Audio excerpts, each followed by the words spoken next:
Filipenses capítulo 2,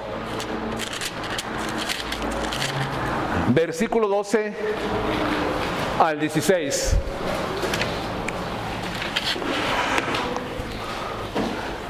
Filipenses capítulo 2, versículo 12 al 16. Pero antes de comenzar a analizar estos textos de la palabra de Dios, quiero recordarles acerca de lo que estudiamos el domingo pasado. Nos concentramos en los versículos del 3 al 11, donde aprendimos que para tener la unidad dentro de la iglesia es necesario tener una actitud de humildad entre nosotros. El problema que se estaba presentando en la iglesia de los filipenses era la falta de unidad entre los creyentes, especialmente entre dos mujeres, que menciona el apóstol Pablo en el capítulo 4. Muchas veces me han preguntado, ¿por qué en las iglesias cristianas hay tanta desunión entre ellos? Parece que no tienen unidad. ¿Y cuál cree que es la respuesta que le tenemos que dar a las personas que nos hacen ese tipo de preguntas? Bueno, la respuesta que nosotros damos se basa en las Escrituras, en la palabra de Dios.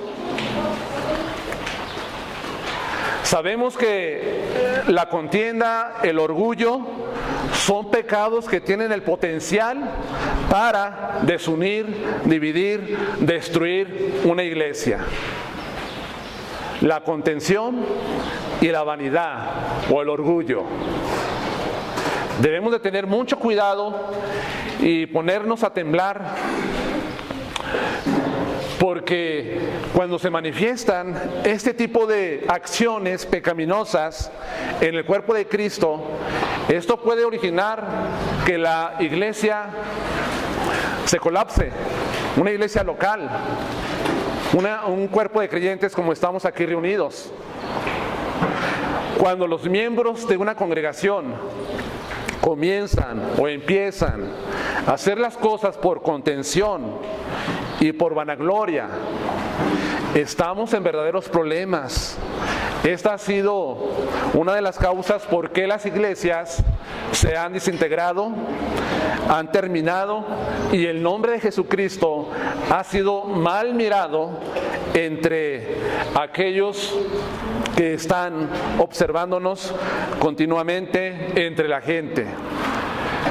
El nombre de Cristo es mal mirado, es manchado cuando una iglesia, cuando los creyentes empiezan a mostrar esa forma de servicio que está motivado por contienda, por vanidad y por orgullo.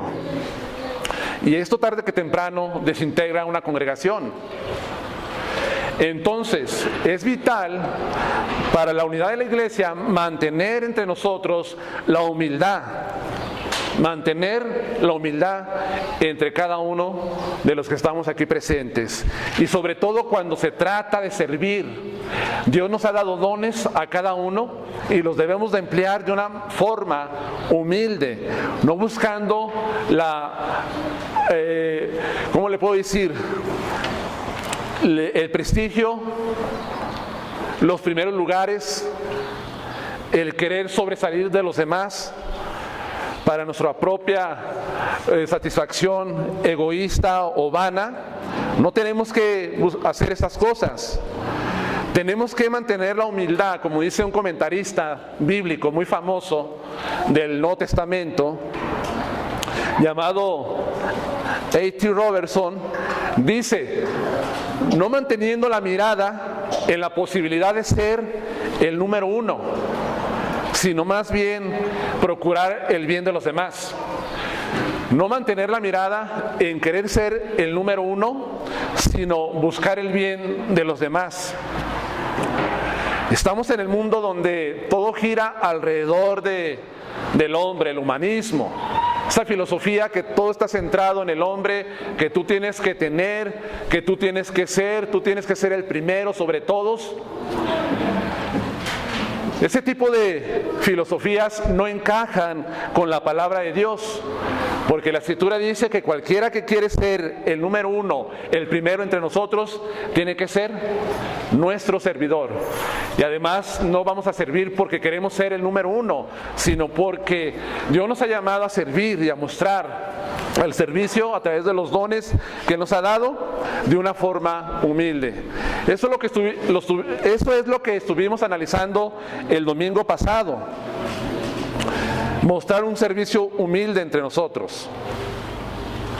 También Pablo, para ilustrar acerca de la humildad, usó el ejemplo más grande de humildad que se ha visto en la historia del mundo o de los hombres. Por supuesto, el ejemplo más grande de humildad lo enseña el Señor Jesucristo. Usted quiere ver a una persona humilde sinceramente, tiene que ver a Cristo Jesús, que Él no vino para que lo sirvieran, sino Él vino Él no vino para ser servido, sino Él vino para servir. ¿Y cómo sirvió? Incluso Él tomó esos lugares de menos estima para servir a los demás. Recuerda que Él lavó los pies de los discípulos cuando nadie estaba dispuesto, de los discípulos, de los 12 que estaban allí, a tomar ese papel de siervo y empezar a lavar los pies de ellos. Cristo lo hace. Y también, no solamente a través de un servicio de amor y humildad que se encuentra en Juan, en el capítulo 3 especialmente, sino que también Cristo nos sirve en lo más, ¿cómo se puede decir? En lo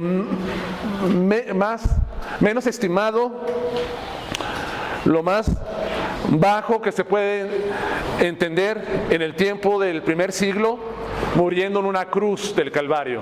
En la cruz del Calvario, ¿quién moría? Solamente los criminales. Los criminales más bajos morían.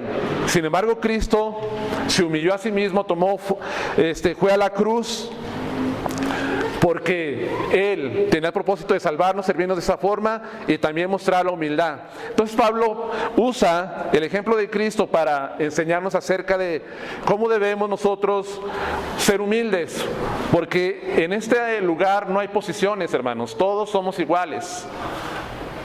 En la iglesia cristiana todos somos iguales, no importa si tienes dinero, no importa si tienes una profesión, no importa si eres una persona talentosa, no importa quién seas, todos somos iguales en el cuerpo de Cristo, en la iglesia. Y como todos somos iguales, por eso debemos de mantener la humildad. Ahora, solamente quiero aclarar algo que enseñé el domingo pasado. Dice el apóstol Pablo que tenemos que mirar cada uno a los demás como superiores a nosotros mismos. Es cierto que quizás algunos tienen una distinción en este mundo, pero eso no debe de llevarlos a menospreciar a los demás, sino que al contrario lo debe llevar a estimarlo, no sobreponer sus gustos, sus decisiones, sus preferencias por encima de los que él considera por baja estima o por menos estima. Eso ya lo hablamos claramente, solamente estoy repasando de lo que enseñamos el domingo pasado. Ahora, hermanos, Pablo continúa dando esa palabra de exhortación, usando pues el ejemplo de Cristo para que los filipenses pudieran entender. Pablo ha identificado un problema en esta iglesia. Ese problema que los puede llevar a dividirse. Veamos cómo Pablo va desarrollando el pensamiento en cuanto a este tema. En el capítulo 2, versículo 1 al 3, Pablo se da cuenta de que hay un problema que está surgiendo en esta iglesia. ¿Cuál es? La falta de unidad entre ellos. Pablo lo identifica, pero también vemos que Pablo ataca el problema a partir del versículo 5 a 11 para enseñar acerca de que la vanidad y el orgullo no están permitidos o no es algo que se puede aceptar en la iglesia cristiana, y él lo ataca usando lo opuesto a contienda y orgullo, que es la humildad, y enseña sobre la humildad del 5 al 11. Y también lo que vamos a ver en esta tarde es que Pablo hace una exhortación a liberarse de la contención y la vanagloria y ocuparse en la salvación con temor y temblor, en el versículo 12 al versículo 16. Y es lo que vamos a estar viendo en esta tarde. El tema que vamos a ver es que Pablo exhorta a los filipenses a ocuparse en la salvación. ¿Y de qué forma? Con temor y temblor. Entonces vamos a ver 3 puntos básicamente, hermanos, en esta tarde. Lo primero que vamos a ver es la exhortación a ocuparse en la salvación. Segundo, el poder para obedecer la exhortación. Y número 3, el resultado de la exhortación. Eso lo vamos a estar viendo. Ahora, si me acompañan al versículo 12 al 16, le voy a dar lectura. Dice, escribe Pablo: por tanto, amados míos, como siempre habéis obedecido, no como en mi presencia solamente, sino mucho más ahora en mi ausencia, ocupaos en vuestra salvación con temor y temblor, porque Dios es el que en vosotros produce así el querer como el hacer por su buena voluntad. Haced todo sin murmuraciones y contiendas, para que seáis irreprensibles y sencillos, hijos de Dios, sin mancha en medio de una generación maligna y perversa, en medio del cual resplandecéis como luminares en el mundo, asidos de la palabra de vida, para que en el día de Cristo yo pueda gloriarme de que no he corrido en vano, ni en vano he trabajado. Es interesante estos versículos que el apóstol está usando aquí en esta carta, estas palabras. Pablo está haciendo una exhortación a los filipenses. ¿Y cuál es la exhortación? Ocúpense en su salvación con temor y temblor. De entrada, hermanos, este es un texto que se ha usado muchas veces para enseñar acerca de la salvación por obras. Aquellos que usan este texto piensan que se está refiriendo a que nosotros tenemos que buscar nuestra propia salvación a través de las obras.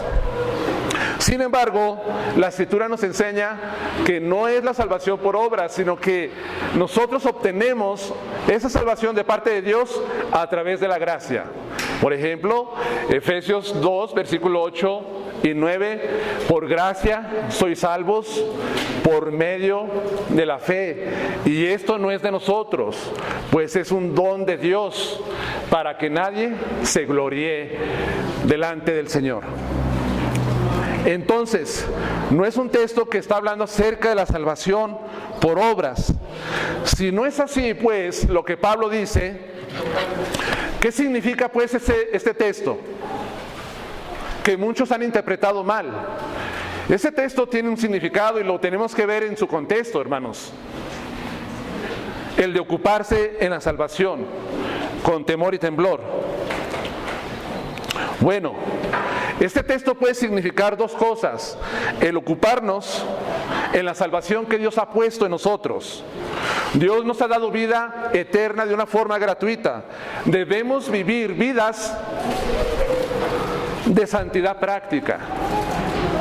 Debemos de vivir vidas de santidad práctica. Una de las áreas que los cristianos más descuidan, ¿cuál es? Es la santidad práctica. Estamos siendo llamados a santificarnos. ¿Qué es santificarnos? Es apartarnos continuamente del pecado, de todo lo que es opuesto delante de Dios. A eso nos llama. En la Escritura encontramos la enseñanza de la santificación. Hemos sido santificados posicionalmente. ¿Qué significa esto? Que cuando vengo a Cristo Jesús, Él me santifica, me aparta para el Señor. En esa santificación yo no tengo nada que hacer. Esto lo hace Cristo Jesús. Nos santifica de esta forma. Pero encontramos también que hay una santificación práctica. ¿Cuál es esa santificación práctica? Es aquella que yo me tengo que esforzar, tengo que poner de mi parte para estarme apartando continuamente del pecado. Es una santificación experimental.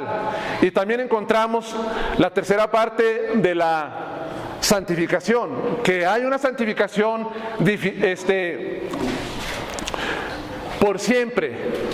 ¿Cuál es esa? La ausencia del pecado en nuestras vidas va a desaparecer algún día. Cuando nosotros estemos en el reino de Dios, entonces el pecado va a ser erradicado de nuestras vidas y ya no va a haber, hermanos, esa lucha, esa contienda contra el pecado.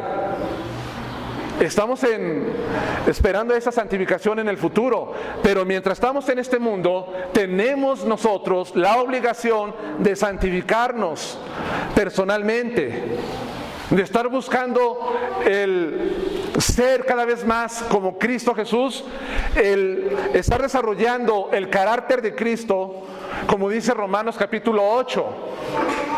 Cuando Dios te ha llamado a su reino, te está llamando para que seas salvo, pero también te está llamando para que seas santo.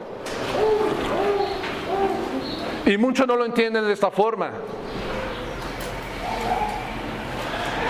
Entonces, el texto de lo que habla es vivir con vidas de santidad práctica en nosotros.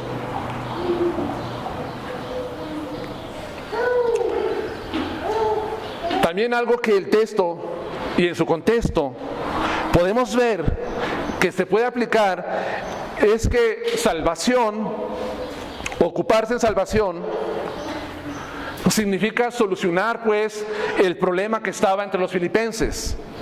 ¿Cuál era el problema que estaba entre esta iglesia? La contención y la vanidad y el orgullo. Ellos estaban plagados de luchas y de orgullo. El apóstol Pablo ya ha presentado el remedio. ¿Cuál es el remedio? Sigan el ejemplo de Cristo. Sigan el ejemplo de Cristo. Ahora ellos deben aplicar pues el remedio para estar pensando como Cristo. Haya pues en vosotros este sentir, haya pues este pensamiento, haya pues esta actitud como la hubo en Cristo Jesús. Entonces, debemos pensar como Cristo. De esta manera Él obraría en la salvación y daría solución a los problemas que estamos enfrentando.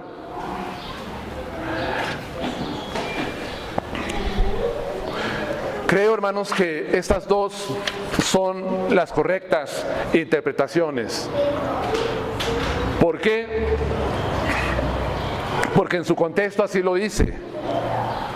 El apóstol Pablo dice: por tanto, amados míos, como siempre habéis obedecido, en el versículo 12, no como en mi presencia, sino mucho más ahora en mi ausencia, ocupaos en vuestra salvación con temor y temblor. Pablo reconoce que la iglesia de los filipenses es una iglesia obediente para seguir las instrucciones que él ha dado.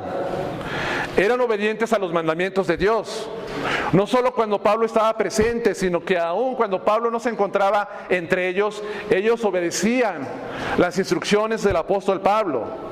Esta actitud de la iglesia de los filipenses nos habla de la integridad de ellos. La obediencia la mostraban con o sin Pablo presente. ¿Qué es obediencia? Es triste que muchos solamente obedecen cuando tienen a los hermanos presentes. Va a llegar el pastor y toca, y mientras llega el pastor, antes hay un fuerte pleito entre ellos, y nomás toca, y todo se vuelve un cielo, y se hablan amor, cariño, y cambia la atmósfera. Pero se va el pastor y ¿qué hacen? Vuelve la misma situación. Empiezan otra vez con el pleito. Hermanos, no está bien eso. Eso no es correcto para nosotros los cristianos. Tenemos que aprender de esta iglesia que nuestra obediencia a Dios no es cuando nos vean solamente, sino cuando nadie nos vea. Tenemos que ser santos allí también. Tenemos que ser obedientes. Muchas veces le hemos dicho a nuestros hijos: mira, hijo, yo te estoy dando la enseñanza bíblica.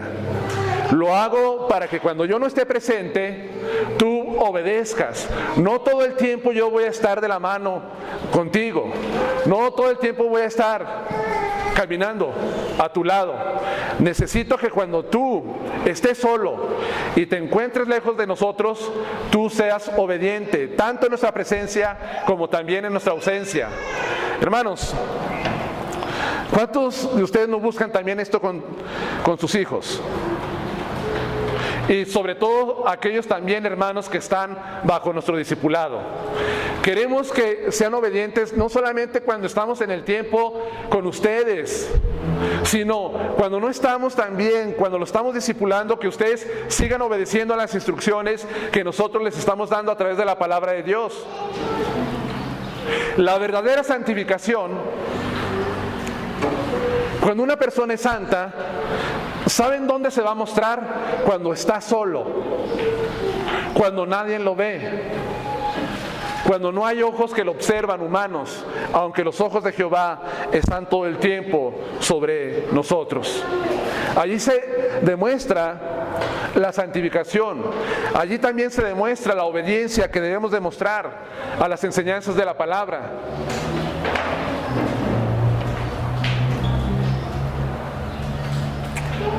Pablo les dice en la exhortación: ocupaos en vuestra salvación con temor y temblor. Dice Pablo que debemos de ocuparnos. No es para ganar tu salvación o para mantener tu salvación, la salvación del alma, sino, hermanos, ya lo dije, es hablando acerca de la santificación práctica, a darle solución, ser liberados de ese problema, de ese pecado que los estaba venciendo a ellos. Esa palabra ocupado significa trabajar o llevar a cabo. Y dice, llevar a cabo la salvación. Pues salvación es liberación, libertad. Lo que Pablo estaba diciendo es lo siguiente: trabajen para llevar a cabo la liberación de los problemas que específicamente en todo aquello que origina contienda y orgullo entre ustedes.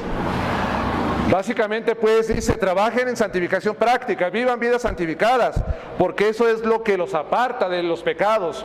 Hermanos, estamos llamados a trabajar, a esforzarnos para dejar a un lado las contiendas y el orgullo dentro de la iglesia.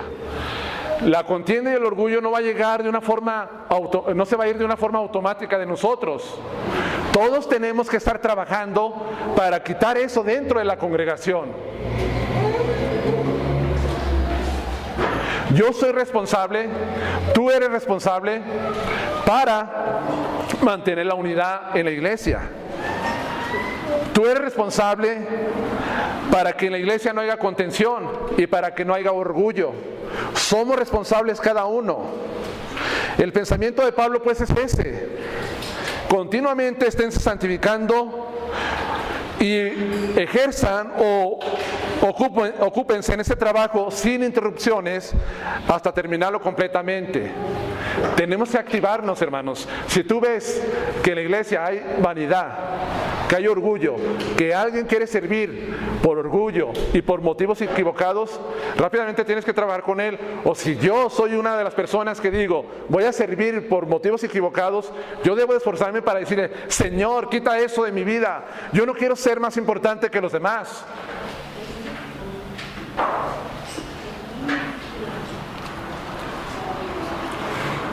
Quiero servir con humildad en tu pueblo.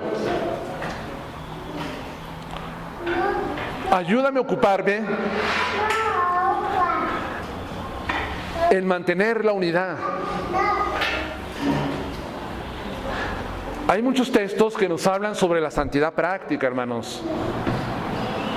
Muchos textos que nos hablan. Y santidad práctica es luchar con el orgullo y con la vanidad.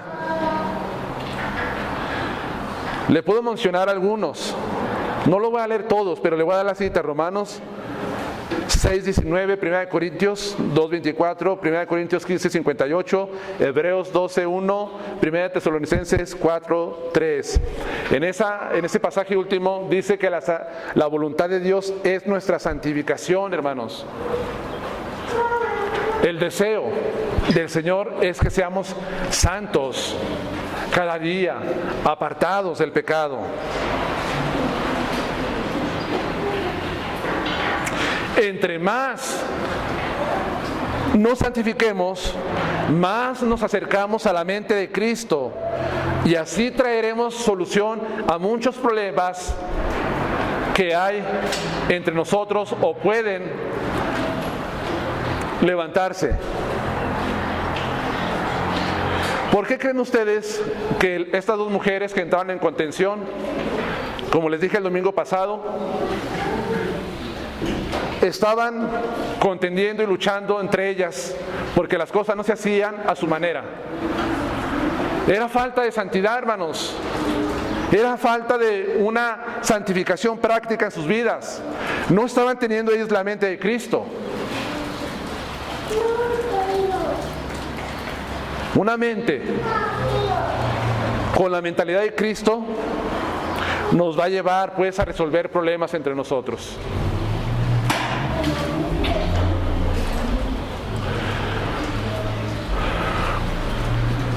¿Por qué, hermanos?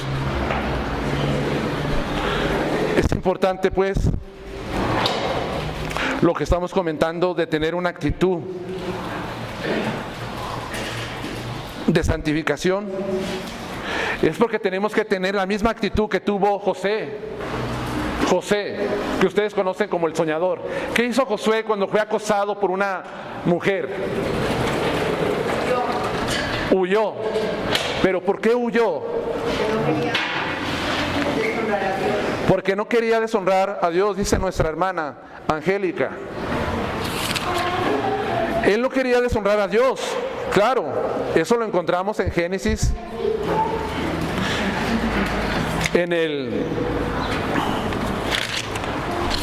déjeme busco la cita, versículo 39, versículo 9. Fíjese lo que dice la Escritura. No hay otro mayor que yo en esta casa, en ninguna casa me ha reservado sino a ti, por cuanto tú eres su mujer. ¿Cómo pues haría yo este gran mal y pecaría contra Dios? ¿Con quién iba a pecar? Contra Dios. Este hombre era un hombre santo, que no se atrevía a pecar con el Señor de esa forma que se le estaba presentando. Era una mentalidad que él tenía como la de Cristo Jesús, hermanos.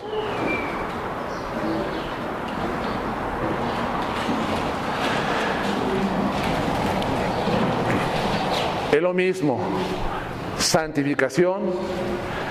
¿Cómo voy a hacer yo este gran mal contra Dios? Y déjeme le digo una cosa, este hombre era santo y se santificaba porque tenía un alto concepto de Dios, un alto concepto de Dios. ¿Quién es Dios para ti? ¿Quién es Dios para mí? Dios es un Dios soberano, Dios es un Dios santo, Dios es un Dios justo, Dios es santo, santo, santo, dice el profeta. Cuando nosotros tenemos ese concepto de Dios alto, grande, vamos a tener el mismo pensamiento que tuvo José. ¿Cómo voy a pecar contra Dios? Antes de pecar con mi hermano, antes de pecar con mi hermana, con el primero que estoy pecando es con Dios. Entonces, por eso hay vidas tan relajadas, hay un cristianismo tan barato, vamos a decirlo así, que todo el mundo se quiere llamar cristiano ya. Y parece que hay modas donde, ¿eres cristiano? Claro que sí. pero la vida de estas personas brilla por su ausencia, la santificación personal. ¿Por qué? Porque tienen tal vez un concepto bajo de Dios. Cuando tenemos un concepto bajo de Dios, ¿saben lo que va a producir esto? Que nosotros llevemos vidas muy relajadas y no santas. ¿Por qué? Porque nosotros vemos a un Dios muy pequeño. Es más, me atrevo a decir que muchos ven solamente a Dios como un Dios todopoderoso en que puede Él obrar para nuestro bien, en nuestras necesidades, peticiones que tenemos. Pero en cuanto a la santidad, parece que vemos a un Dios muy bajo. Y Dios no es un Dios bajo, hermanos. Dios es un Dios grande, acabado o perfecto en santificación.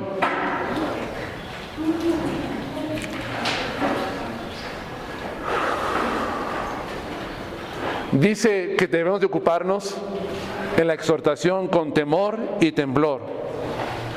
Es la actitud que todo cristiano debe procurar tener en cuanto a la santificación. Requiere que tengamos un temor saludable ante Dios, de ofenderlo y un profundo respeto por Él.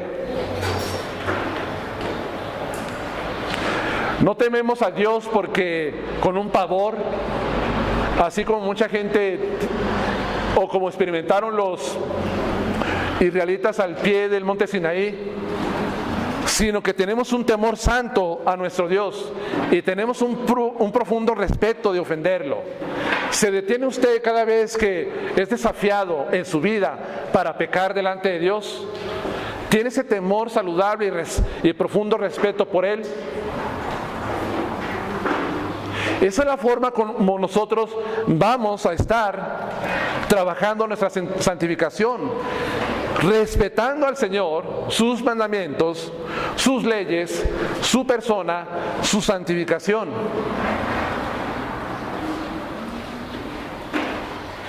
Así como usted le tiene respeto a una persona distinguida que hasta se comporta de una manera digna de una persona que tenemos enfrente, ya sea de un gobernador, de una persona que esté en alta eminencia, así tiene que ser delante de nuestro Dios.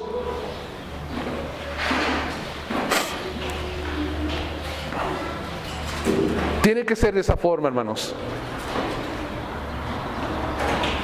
Ahora, el apóstol Pablo dice, está bien, ya les he escrito que deben de ocuparse en su santificación personal con temor y temblor. Pero lo que vamos a ver, que se necesita poder para obedecer la exhortación del apóstol Pablo. En el versículo 13 y 14 dice, porque Dios es el que en vosotros produce así el querer como el hacer, por su buena voluntad, haced todo sin murmuraciones. ¿De dónde viene el poder para obedecer la exhortación de Pablo?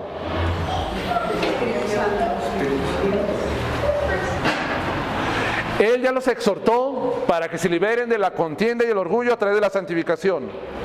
Escuché de Dios, del Espíritu Santo. Bueno, hermanos, los filipenses podrían cumplir la exhortación porque todo esto viene de Dios, el Señor. Dios es el que produce en nosotros el querer por el hacer por su buena voluntad. Aquí vemos en el texto de arriba, en el 12 y en el texto, versículo 13, que aquí hay colaboración humana y colaboración divina. Por un lado vemos que Pablo dice, trabajen, esfuércense en su santificación. Y por otro lado vemos que Dios es el que obra todo en nosotros. Se junta la responsabilidad humana nuestra y también se junta el poder de Dios, su soberanía, que Él hace lo que Él quiere. ¿Y cómo lo hace Dios? Él produce en nosotros el deseo. Pero no solamente produce el deseo, sino que Él también produce el poder para hacer por su buena voluntad. No solamente es un anhelo que Dios pone en tu corazón y en el mío, sino que Él pone el poder. De hecho, esa palabra hacer es la palabra energeo, donde viene la palabra energía, poder. Esa es la palabra que viene allí. Y Dios da el poder para cumplir su voluntad, para cumplir la voluntad de Él. Todo viene del Señor. ¿Hay responsabilidad?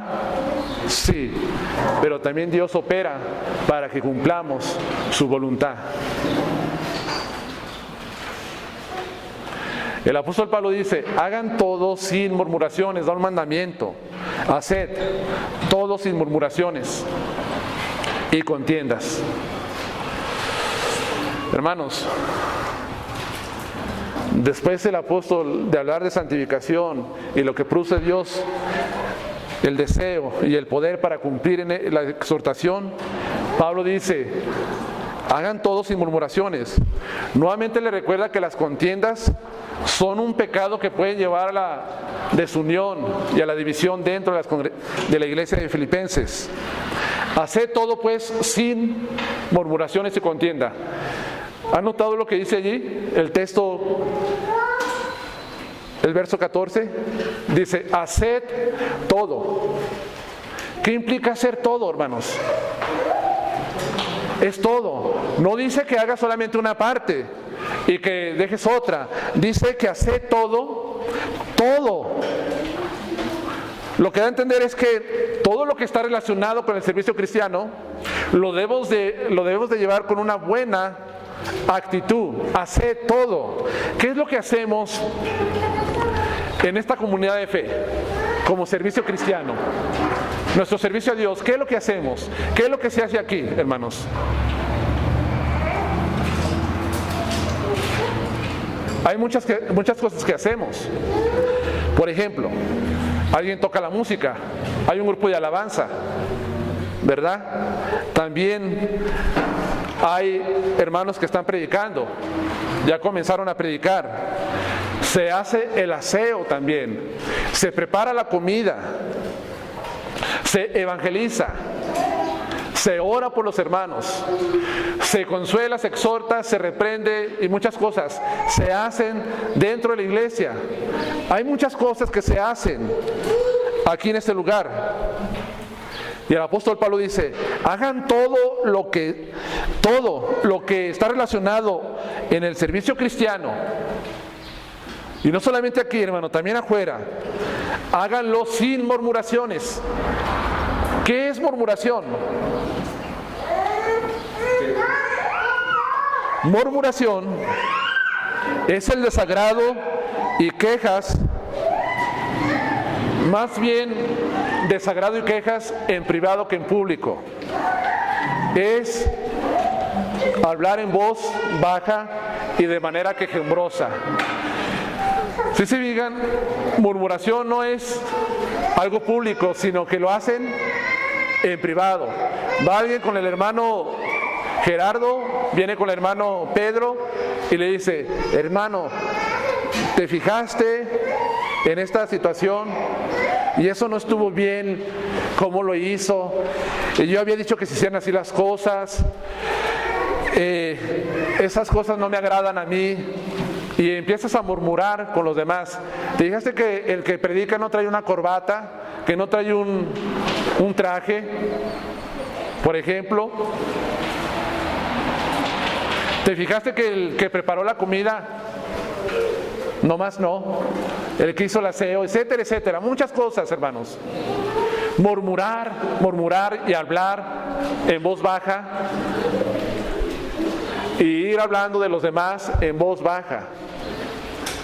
Y muchas veces la murmuración viene disfrazada de interés. ¿Cómo lo voy a ilustrar? Oye, estoy interesado en esta situación y fíjate que he visto esto y aquello no lo he visto y muchas cosas, estoy preocupado por eso, pero muchas veces no es por eso. es por murmuración. Se disfraza, así como el chisme se disfraza de interés y de querer participar y apoyar muchas veces, pero es porque está toda la intención de murmurar o chismear, hermanos. Es bueno que cuando tú tienes algo con un hermano, vayas y le digas directamente al hermano, que no tengas por qué irle a decir al hermano Juan Ramírez de lo que el hermano Jaime está haciendo, cosas así. Es mejor vas con el hermano y le dices: hermano, vengo ante ti y te voy a decir estas cosas, pero ahorita voy a ver cómo tenemos que decirlo también. ¿Cómo tenemos que decirlo? Entonces, es hacerlo todo sin murmuración, hermanos. Dice la Escritura: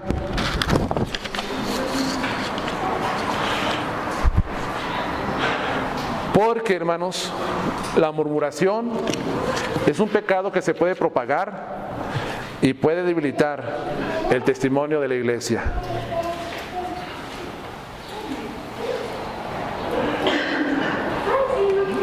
La murmuración es la misma actitud que tuvieron los israelitas en el desierto, de desagrado y de quejarse todo el tiempo.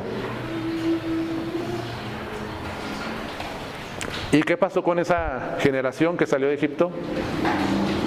Dios la dejó postrada en el desierto por su murmuración y su queja constante en lo que Dios hacía.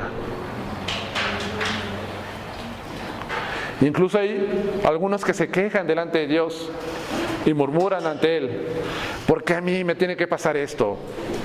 ¿Por qué si yo te sirvo? ¿Por qué si yo estoy en tus caminos me pasa esto? No te entiendo. Y se empiezan a enojar contra el Señor y se empiezan a quejar. La Escritura dice: no lo hagas, porque Dios no tolera una actitud así.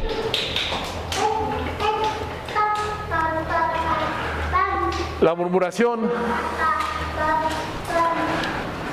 si yo pongo en esta hoja y dibujo un círculo, lo pinto de negro y les digo: ¿qué es lo que ven? Imagínenselo. ¿Qué es lo que ven en esta hoja? Y en el centro veo algo. Van a responder algunos: veo un punto negro. Oh, muy bien. Somos muy fáciles para murmurar, pero muy pocos podrían responder: yo veo un cuadro blanco con un punto negro.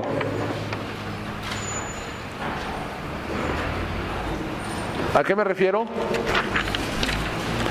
A que siempre estamos viendo los defectos de los demás más que sus virtudes.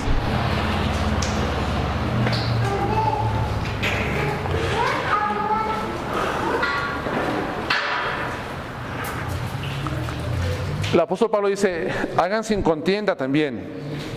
Es una palabra diferente que se emplea en el versículo 3 del capítulo 2. No es la misma palabra. Esta palabra contienda significa cuestionar o criticar de forma negativa tanto a Dios como a los demás. Cuestionar o criticar de forma negativa tanto a Dios como a los demás. Sabemos que hay una crítica constructiva y hay una crítica destructiva.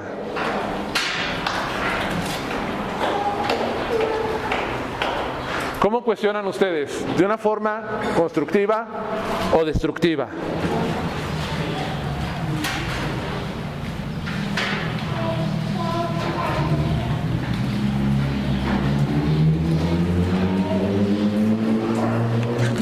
¿Cómo será la crítica constructiva? Es aquella que usted se arrima a un hermano o a una persona y le dice: hermano, ven, mira, quiero platicar contigo en humildad, en amor. Te voy a comentar que tienes que mejorar en hacer estas cosas. ¿verdad?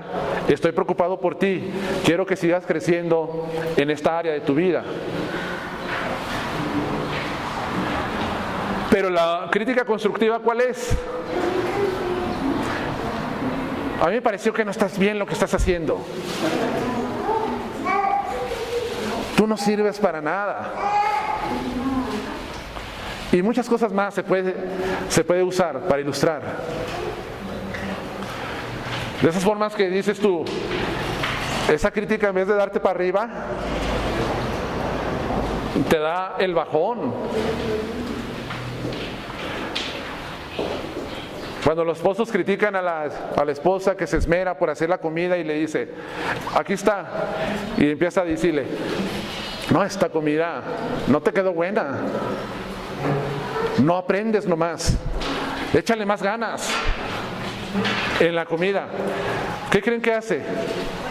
Levanta a la esposa, la desanima completamente, es una crítica destructiva.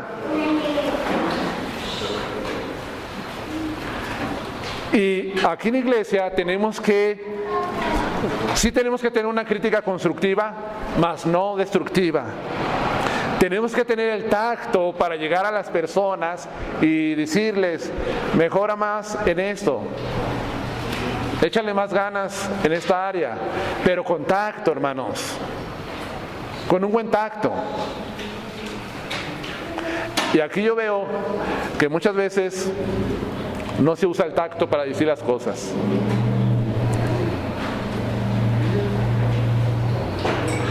Tiene usted que hacer las cosas de una manera constructiva. No murmurar, no criticar de una manera destructiva. Ahora, ¿cuál es el resultado de todo esto de lo que el apóstol Pablo está enseñando? En cuanto a esta exhortación, versículo 15, dice, para que seáis irreprensibles y sencillos hijos de Dios, sin mancha en medio de una generación maligna y perversa, en medio del cual resplandecéis como luminares en el mundo. La exhortación de Pablo básicamente de ocuparse de nuestra salvación con temor y temblor, y después dar el mandamiento de no hacer las cosas con murmuración y contienda. Él lo dice que el resultado es lo que aparece en el versículo 15. Para que seáis irreprensibles y sencillos hijos de Dios. Hermanos, ¿qué pasaba en la iglesia de Corintio? Orgullo, contienda, vanagloria, egoísmo, y había muchas cosas. ¿Cuál era el testimonio de esta iglesia ante el mundo? Incluso iban ellos, hermano Gerardo, y presentaban sus problemas, iban a litigar ante los incrédulos. ¿Y qué decía la gente del mundo cuando los veía así? Contención, pleitos, vanidad y todo lo que ustedes quieran. Si estos son cristianos, ¿para qué quiero estar allí? Ahora, el apóstol Pablo escribe que esta iglesia se conduzcan de tal manera para ser irreprensibles. ¿Qué es la palabra irreprensible? No es una persona que nunca peca, sino que se refiere a una persona que no se le encuentra alguna acusación o alguna falta. Miren, el mundo está bien dispuesto para acusar a los cristianos y para encontrarles sus faltas.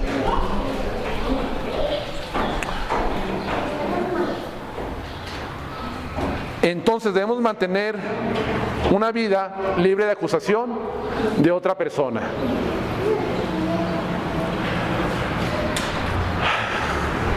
¿Se han topado ustedes con esa expresión? Oye, pero es cristiano este señor, es cristiana esta señora, es cristiano este joven, este señor es cristiano y me debe dinero, me pidió 3,000 pesos y no me los pagó.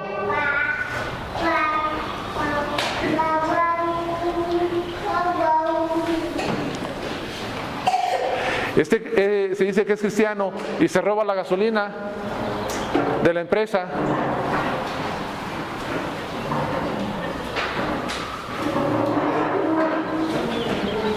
Hay acusación. ¿Es falsa esas acusaciones? No, son verdaderas. Aunque hay acusaciones falsas contra nosotros. Pero debemos de cuidarnos de que las acusaciones no sean verdaderas, que no tengan fundamento. En verdad, que la gente pueda decirnos, tú no eres irreprensible. Tú haces las cosas como nosotros, como los demás los hacen. Para que seas irreprensibles y sencillos hijos de Dios, sin mancha en medio de una generación perversa y maligna. Estamos en un tiempo, hermanos, perverso y maligno. Eso es a lo que se refiere. Perverso y maligno. Cada vez hay más decaimiento moral en la sociedad, en el mundo. ¿Por qué? Porque el mundo entero está bajo Satanás. Y el carácter de los hombres cada vez es más degenerado, como dice la 2 Timoteo 3, del versículo 1 al 5. Estamos en una sociedad perversa y maligna. Lo estamos. ¿Y qué es lo que busca Dios a través de su palabra y usando al apóstol Pablo? Que nosotros resplandezcamos como luminares en el mundo. Este mundo es oscuro en cuanto a la moral y la espiritualidad, es oscuro. Así como el sol, la luna y las estrellas resplandecen en un firmamento que son relucientes, que sin el sol, la luna y las estrellas sería algo oscuro. Así es el cristiano. El cristiano tiene que resplandecer como un luminar del mundo. Tenemos que ser luz, hermanos. Y la luz no se va a manifestar si en nosotros hay contienda y vanidad y desunión. ¿Se ha preguntado por qué Dios no lo recogió cuando lo llamó a salvación? Dios tiene muchos propósitos, pero uno de ellos es dejarlo a usted en este mundo para que usted brille, para que usted sea luz. Y somos luz en nuestra familia, en nuestro trabajo, en cualquier lugar donde nos encontremos. Allí debemos de brillar. Ese es el propósito de la exhortación que el apóstol Pablo hace a los filipenses. Ocúpate en tu salvación, deja que Dios opere en ti, haz las cosas sin contención y murmuraciones, libérate de las acusaciones y sé luz en el mundo.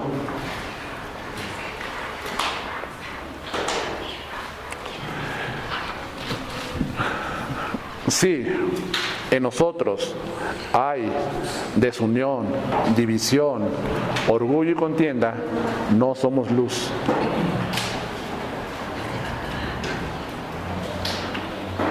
No estamos ocupándonos en nuestra santificación personal. Necesitamos, hermanos, urgentemente empezar a ser más santos entre nosotros, más santos. Porque si tú quieres ser un brillo en tu familia, en tu trabajo, donde sea, tienes que ser santo, santo. ¿Qué tanto trabaja usted en su santificación? ¿En qué más se ocupa? ¿En las cosas de este mundo o en su santidad personal? Espero, hermanos, que sea en la santificación personal de cada uno. Vamos a ponernos de pie.